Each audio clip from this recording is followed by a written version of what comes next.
স্বাধীনতা সংগ্ৰামী তিথেশ্বৰ হাজৰিকাৰ প্ৰতিমূৰ্তি উন্মোচন বয়োজ্যেষ্ঠ লোকৰ পৰিচৰ্যাৰ অনুষ্ঠান বিয়লিৰ দ্বাদশ বৰ্ষপূৰ্তি অনুষ্ঠানত প্ৰতিমূৰ্তি উন্মোচন ডিমেনচিয়া এলজাইমাৰ ৰোগীৰ পৰিচৰ্যা কেন্দ্ৰ উদ্বোধন লখিমপুৰৰ বয়োজ্যেষ্ঠ লোকৰ পৰিচৰ্যাৰ অনুষ্ঠান বিয়লিৰ দ্বাদশ বৰ্ষপূৰ্তি অনুষ্ঠান উপলক্ষে স্বাধীনতা সংগ্ৰামী তিথেশ্বৰ হাজৰিকাৰ প্ৰতিমূৰ্তি উন্মোচন জীৱনৰ বিয়লি বেলাত পৰিয়ালৰ দ্বাৰা অৱহেলিত বা একাষৰীয়া হোৱা লোকসকলক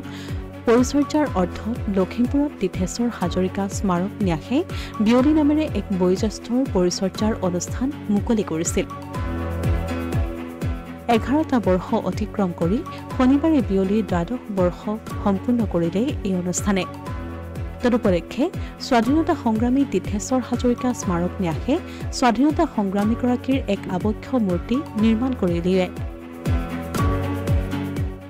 আবক্ষ মূৰ্তি উন্মোচন কৰে অসম চৰকাৰৰ অৱসৰপ্ৰাপ্ত আয়ুক্ত সচিব পৰমেশ দত্তই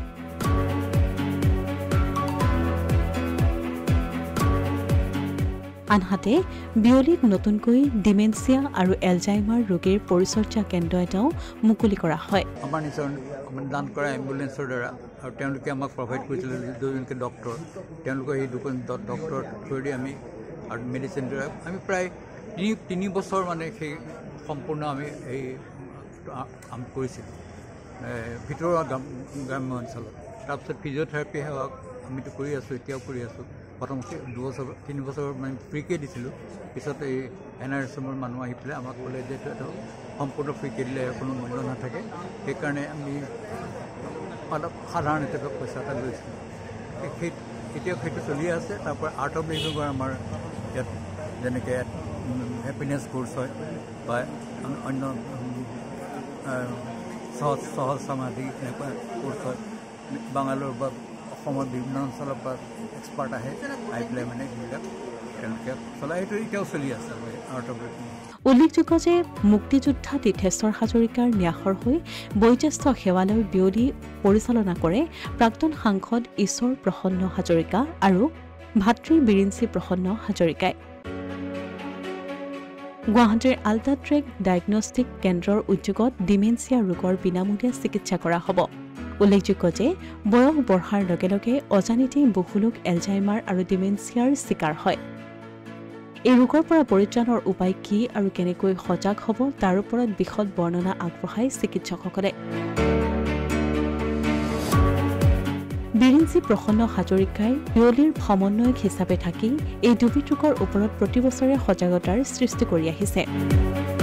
এলজাইমাৰ আৰু ডিমেনচিয়া কেন্দ্ৰৰ শুভ উদ্বোধন অনুষ্ঠানত উপস্থিত থাকি অসম চৰকাৰৰ প্ৰাক্তন আয়ুক্ত সচিব পৰমেশ দত্তই বিৰিঞ্চি প্ৰসন্ন হাজৰিকা আৰু তেওঁৰ পৰিয়ালৰ সদস্যসকলক ধন্যবাদ জনাই কয় ডিমেনচিয়াত ভোগাসকল নানা শাস্তিৰ সন্মুখীন হয় পৰিয়ালৰ দ্বাৰা তেওঁলোকৰ পৰিচৰ্যাৰ ব্যৱস্থা কৰি এক মহৎ কাম সম্পাদন কৰিছে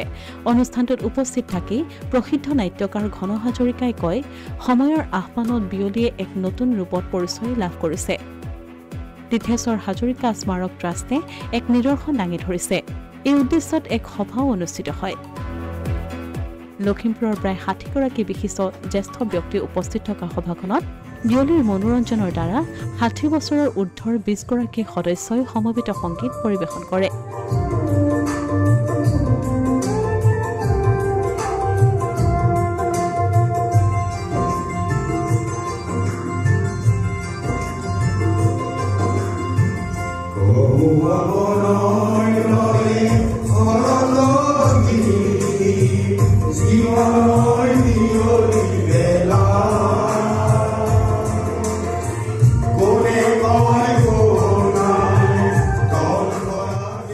অসমীয়া প্ৰতিদিন ডিজিটেল সংবাদ লখিমপুৰ